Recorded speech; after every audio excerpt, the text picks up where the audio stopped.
پێغەمبەری خوا صلی الله عليه وسلم لە حەدیثێکی صحیح مسلم داهاتۆ دەفەرمێ أحب الكلام إلى الله أربع. خۆشەویستترین وشە کەلام قسە بەلای خوای گەورە ئەم چوار قسەیە. خۆشەویستترین قسەیە بەلای خوای گەورەوە. خوای گەورە ئەم چوار وشەی زۆر خۆشەوێ. سبحان الله، خوایە پاک و بێگەردی بۆ تۆ، والحمد لله خوایە سپاس بۆ تۆ، ولا إله إلا الله تۆ شەریک و هاوڵت نییە، تاک و تەنهای و شەریکت نییە. والله ئەکبەر، خوا گەورەیە، کەواتە ئەمەگەر لی تێبگەی زۆر لای خوا خۆشەویستە، چونکە گەورەی خوا دەسەلمێنی، پاک و پیرۆزی بۆ خوا دەسەلمێنی، دەیسەلمێنی خوای گەورە شایستەی ئەوەیە سپاسی بکەیت، شایستەی ئەوەیە بەتەنها بیپەرستی، شایستەی ئەوەیە بەتەنها بە گەورەی بزانی. بۆیە بەلای خوای گەورە زۆر خۆشەویستە. کاتێککە دەڵی لا إله إلا الله مەڕۆ داوای یارمەتی لە قەبرێ بکەی. کاتێ دەڵی سبحان الله داوای یارمەتی لە قەبرێ مەکە، چونکە تۆ دەڵی سبحان الله، خوا بێ شەریکە، پاکە، شەریکی نی، هاوڵی نییە، لا إله إلا الله. لەولا شۆ دەچی هاوال لە داروبەرد و قەبرێ دەکەی، کەواتە تۆ لا إله إلا الله کەت لی تێ نەگەشتوتە. خوا ئەو لا إله إلا الله لە تۆ ناوێت بڵی لا إله إلا الله و داوای یارمەتی لە غەیری خوا بکەی. ئەمە خۆشەویستترین وشەن بەلای خوای پەروەردگارەوە. ئەم چوار وشەیە.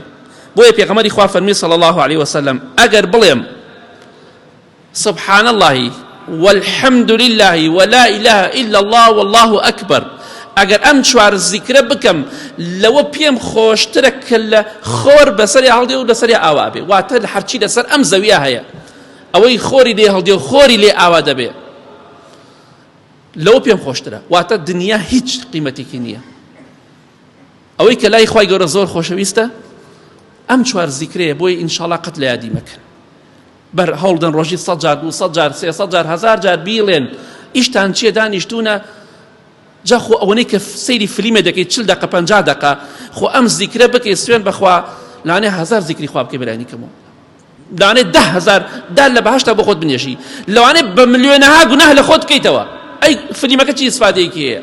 وەڵام من شتی لە فێرە بم، ماشەڵڵا هەموو قورئانی لەبەر کردووە، هەموو حەدیسی هەرچی کتابی حەدیسێ لەبەری کردووە، هیچ نەماوە لە دین ئەم جاهاتۆ لە فلیمەشت فێرە بێ.